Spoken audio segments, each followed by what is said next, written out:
Kelvin, LJ wanting the responsibility of that game and having, that Why did he tell you that? look like it. You tell him that now? See? I got a cramp in my back. Yeah, so what Iowa State was doing the second half, they were taking away the outside thirds. If you divide the court up into 3 1/3s, they were doing a great job of doubling everything in the outer thirds, which means you're not going to run your offense. Big part of everybody's offense is get the ball to the wing, run your stuff. We do that all the time.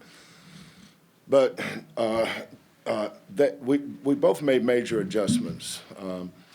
The adjustment they made was they hunted matchups and then played iso ball. That was it, which is brilliant. Some people think iso ball is like there's a negative connotation to it. Sometimes that's the best way to win the game. So what we did was we tried to play down the middle, which is why we're setting step-up screens versus side screens. And then last year, I think it was at Oklahoma. Was that the first time I did that? Mm-hmm. So Oklahoma was guarding us a similar kind of way. And so we just have this thing we call zip flat, where now we take all the help away, and you play one-on-one. But you have to have somebody that's good enough to play one-on-one. You just can't go eeny, meeny, miny, mo. You better have somebody. And so we thought L's our best one-on-one player to get a good shot. And he's, he knows how to get a shot. And so that's what they were doing. So they abandoned all their pick and roll stuff because they tried to come out, and they had a game plan, and obviously first half the defense for us was really good. But they started screening to the matchup they wanted, and they were getting LJ matched up on Monsilovic or one or the other, or Emmanuel on Jefferson. And they were pounding us with that. We had a couple silly fouls. But as long as we were taking away the three, we never monster or double in the middle of the floor. Very rarely do we ever monster above the block. If we do, it's out toward the sideline. But we made a couple of poor decisions today, and they wind up hurting us with the skip three. So how you play defense will determine a lot of times how the other team will get their shots. And I thought both coaches today had to really work that game. Coach TJ is awesome. I think he's one of the best coaches in the country. He's really, really good. And then they did an awesome job taking away J1, and I thought we did a awesome job in our pick and roll defense. But the one stat that we usually, I wouldn't say dominate in, but it's a huge emphasis for us is possessions. Today we had 47 possessions, they had 46. We're normally anywhere from plus 10 to 15. We've been as much as plus 20. But the reason why the possessions were so close today is, we lead the Big 12 in fewest amount of turnovers. Today we had 17. And their traps bothered us. We didn't do a very good job of getting to our spots. But, hey, look, man, we're 15-1. We're 15-1. Let's not sit here and slice and dice being 15-1. When we lost to Auburn, they had the airplane drama, and I thought that really they banded together. I thought that really elevated them. Texas Tech came in here and lost their best player, arguably best player. I don't know if he is or not, but he's a great player. Toppin and then their outstanding coach in Grant. And so today it was very similar. And, we've won a lot of games over the years without our best this or best that because you have such a great program. But Auburn has a great program. Texas Tech has a great program. Iowa State has a great program, and so does Houston. So when you're missing players, they just find a way to compete. You know, we got up, I think, what was our biggest lead in the second half? 16? Yeah, and they come bang a couple threes and it goes from 16 to 10. You know, we just they made some big shots too, but they're good. Iowa State's a good team. Next question. We'll go here front right with 2 TV. Pass that on down there. Go ahead, sir. Milos, LJ, with College Game Day being here and this being a nationwide coverage of a top 10 matchup, how deflating is it as a competitor when you go against a team that isn't at their best? I mean, can you ask that again? I can't really hear you. How does it feel like from a competitive point of view when you're playing against a team that's a good team but they don't have all their guys out there? I mean, if they were there, I mean, they weren't there, and that wasn't. That's out of our control at the end of the day. We knew last year that they beat us twice. Well, we only won one time, so going into the game, we kind of kept that in mind, and we had to get that bad taste out of our mouth. They beat us real bad in the Big 12 tournament. So coming in this game, it was just to win the game with or without those guys, and I felt like that's what we did. Miles, you want to say anything? I mean, shoot, nah, it definitely sucks that Gilbert and Jones were out. But I mean, like El said, we trying to win without those guys or with them. So. Next question. Bo, go in the back right. Hey, LJ, given the numbers that you put up while game day was here, the schools on the national stage today, what is your reaction to that? How did you persevere and succeed so well today? I don't really have a reaction to it. I mean, like I said, we just put winning at the forefront. Coach had a great game plan. We banded together, and we got the win. So, I mean, the coverage is cool, but we just going out here trying to win the game. We'll go to Miles, far right. Coach Emmanuel had a big shot at the end. He's seemingly had an ability to make those big shots towards the end. What can you say about, his clutch ability, and then obviously LJ today and some of these other guys making those big shots at the end? Well, obviously we've seen it a long time. Our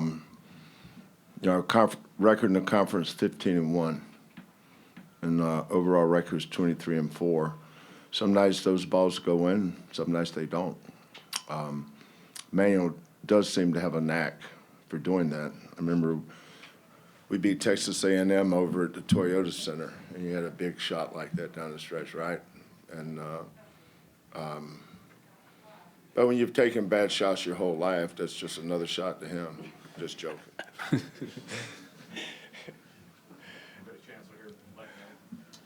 Kelvin, you mentioned how you have to have players good enough to be able to make shots, and obviously you have to execute on it. How impressive was LJ today? The level of shot making he was able to do, especially late in that second half as Iowa State was making that. Well, I don't remember if it was before the first TV timeout or somewhere around the 15-minute mark. I actually got on him because we had a couple of shot clock. We had a shot clock violation, and there's like 3 seconds or 4 seconds on the shot clock, and he's throwing the ball to Javier and JoJo.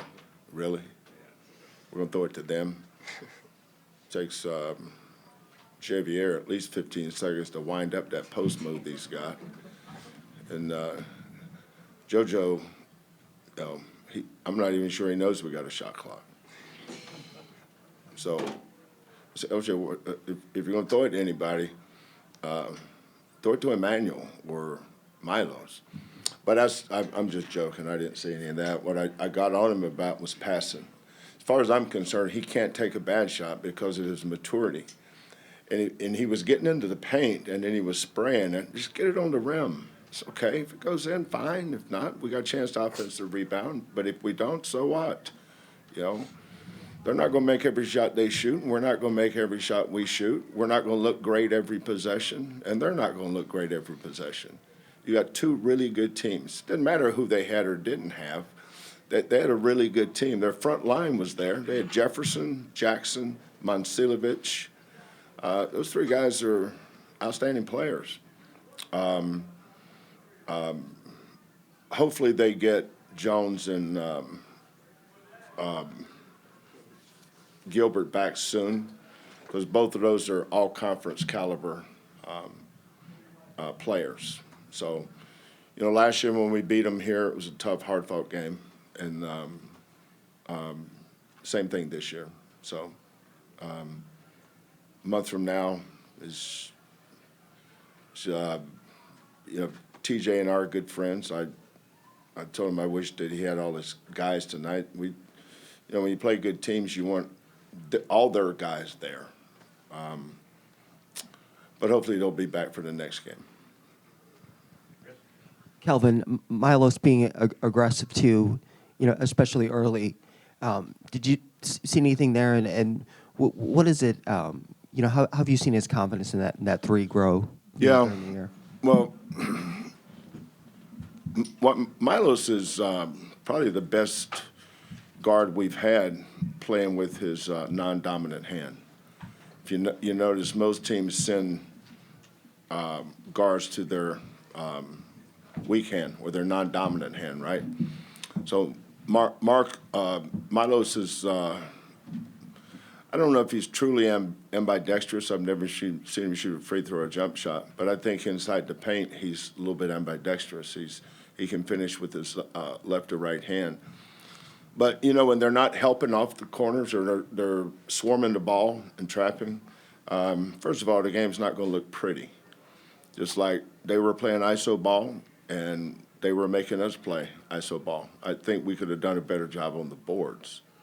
But Milos' aggressiveness is tied to his confidence, as it is for every player.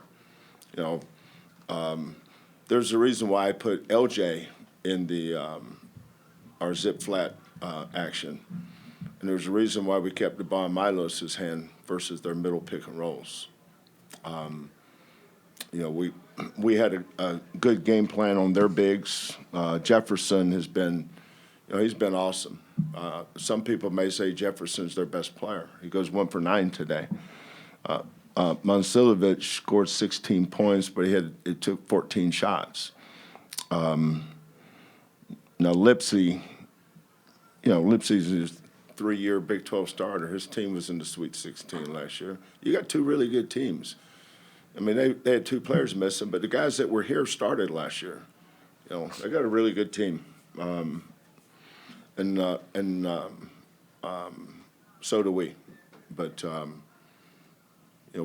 we try to play to our guys' strengths. I thought Milos tonight played with a little swagger. He's starting to own his game, and our players have a ton of respect for him. And but we got a lot of high character dudes, so they're always going to encourage each other. I have time for 2 more questions. We're going to Bo in the back and then Will. Go ahead, Bo. Kelvin, given there's so many, several ranked teams right now in the Big 12 Conference, what does that say about the conference as a whole right now? About the same as it's always been. We had more ranked teams last year and the year before. I wasn't here the year before, but I know they did because I watched them. But, Houston, Arizona, Texas Tech, Iowa State, Kansas. Who am I missing? Who's the other tournament teams? Yeah. Who else is ranked besides those? All those teams are ranked, right? Kansas ranked. Yeah. Yeah. I mean, it's just doing what they've always done. This is my 14th year coaching in the Big 12. I don't see it any different than it always has been. It's always good. It's always has outstanding coaches, great fan bases, and great tradition-rich programs. Last question. We're going to Will. LJ and Milos. LJ, with you, just the expansion of your game offensively. Anything in particular you can point to that really allowed that to happen and come to fruition tonight? I mean, A lot of the shots that I got tonight, I work on with Coach Q. Just being able to score in a different variety of ways. Just when I got here, he's helped me with my craftiness. So it was just about going out there and trusting your work at the end of the day. So yeah. Milos, your minutes have gone up, your points have gone up, turnovers down. Just the confidence you've gained throughout your time in this program. How can you just talk about how you've grown as a player? Yeah, I mean, shoot, I've grown a lot. Four turnovers tonight, but I mean, before that, it hasn't really been like that. I feel like my teammates and the staff make it super easy for me to just make the right play, and just to keep it simple. But yeah, I mean, I'm just continuing to stay aggressive, and that's why my points are going up a little bit more. Coach, Milos, LJ, thank you for your time.